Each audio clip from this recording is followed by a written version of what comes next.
Greetings, benevolent viewers, and welcome to today's episode of Animal World, Our Co-Inhabitants.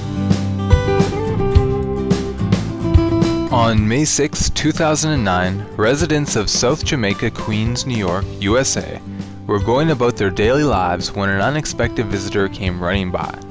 A black Angus calf, who was fleeing for her life from the slaughterhouse to which she had just been transported.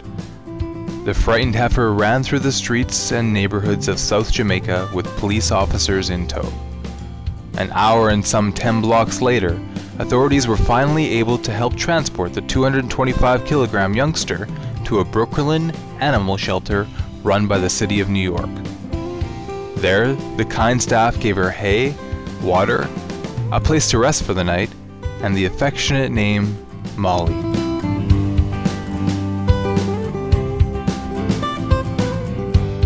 The slaughterhouse agreed to give the shelter custody of Molly, thus allowing the staff to work with the American Society for the Prevention of Cruelty to Animals, ASPCA, to find her a new home.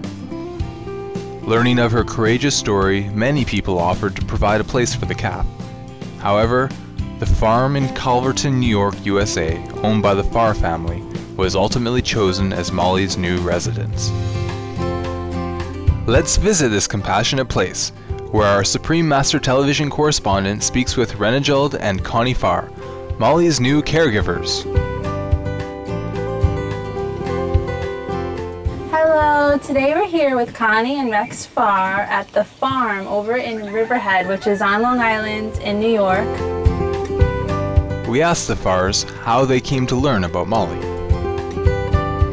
We got a call from the ASPCA, who we have been connected with through the North Fork Animal League, and our good friend Gillian, who's the executive director of the North Fork Animal League, knows that we rescue animals, and so anytime there are animals from birds to, in this case, cows, they end up hopefully out here on the farm. They said that they'd had a lot of press about this cow, which, you know, being farmers, we only listen to the news once a day, and we hadn't heard about it yet, and they said they're glad we were taking the cow. And evidently the cow had escaped from a Queens slaughterhouse, so they brought her out here the very next day. And she was very, very frightened. However, Molly was soon comforted and has adapted well to her new home, a stark contrast to the slaughterhouse that she'd fled. And she's already found herself a new best friend. So Molly's here, and we have a steer already, Wexley, who was another rescue, so now at least he has company. He's very glad. But we also have cats and dogs that we rescue. So one side of the road is farm animals, and well, the other side has the roosters and cats and dogs and bunnies and a few ducks.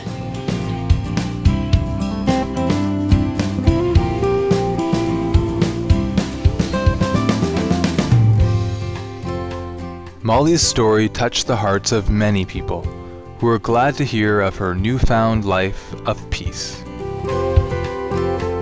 Molly has gotten a lot of press along the way. We got letters from people from everywhere, like Santa Fe, New Mexico, and Florida, asking about Molly and sending us little letters saying, "Thank you for taking Molly." Molly is just one of the many animals that have found refuge at the farm. Rex tells us how it all began. We've actually been taking animals in for a number of years. We've always had barn animals, and then over the last 10, 12 years, people have dropped animals off. It was not unusual to wake up one morning and go, gee, I thought I only had 7 sheep. Now I've got 10. Where did the other 3 come from? And so we've just developed a reputation as refuge. Animal World, our co-inhabitants will be right back with more on the tranquil lives enjoyed by the residents of the farm. Please stay tuned to Supreme Master Television.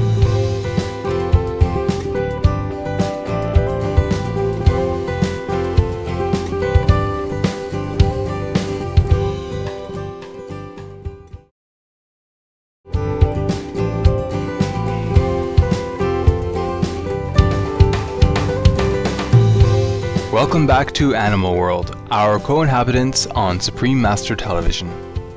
We're with Rex and Connie Farr, who have given a home to Molly the cow on the farm, a 25-hectare organic vegetable farm in Calverton, New York, USA. This past May, Molly escaped from a slaughterhouse in Queens, New York, and subsequently found refuge with the Farrs. At her new abode, Molly has many companions, including goats, sheep, dogs, cats, bunnies, and chickens. Molly and her friend Wexley, also a cow, enjoy organic food every day.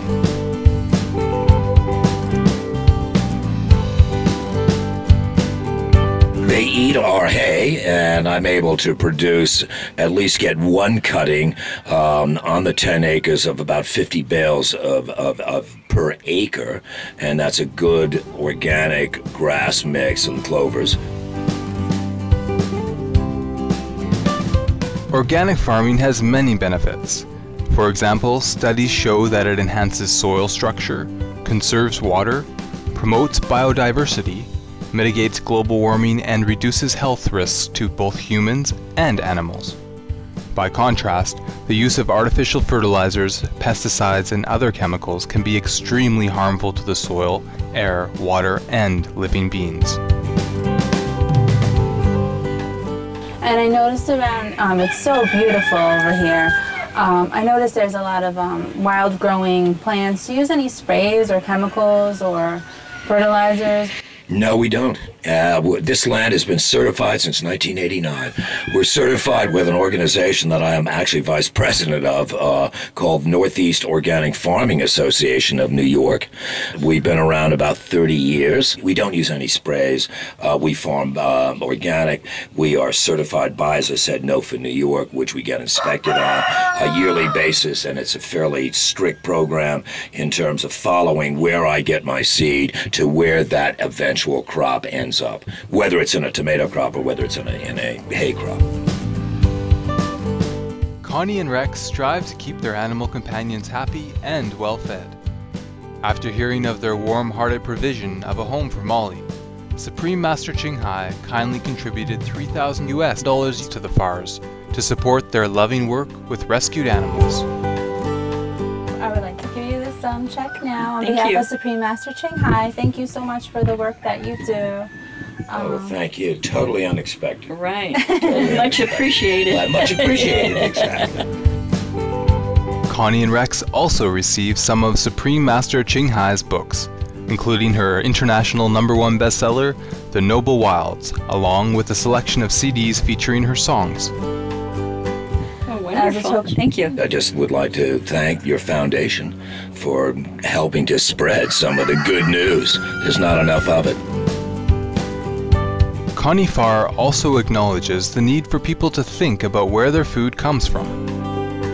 My one aim in life is to have every child that grows up like in New York City or any place else to have them make their own meal before they graduate. And that would be where they would plan their menu, and like if they had lettuce, they had to grow the lettuce and pick it and, you know, make their own salad. I'd hope that everyone would become a vegetarian. And after you know animals and love them, it's just heartbreaking to think of people eating them because they just don't think about the relationship. This little body wrapped up in plastic in the freezer in the grocery store doesn't have any meaning. There's no connection with it. It was once a living thing. We've lost our compassion for animals. We've lost our touch of life. And I think it's very important that we get that back. And I think food is the one way to regain that need, that bridge. Everyone should be a farmer once in their life. We wish Molly all the best as she enjoys her beautiful new life on the farm, and give our sincere appreciation to Connie and Rex Farr for providing a lovely, caring home for many animals in need.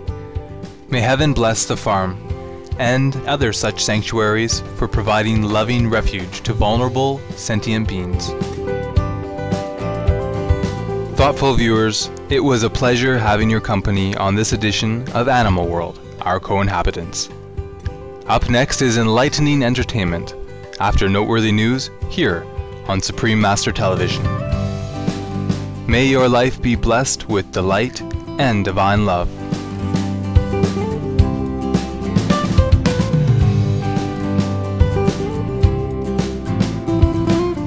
details, please visit www.suprememastertv.com/AW.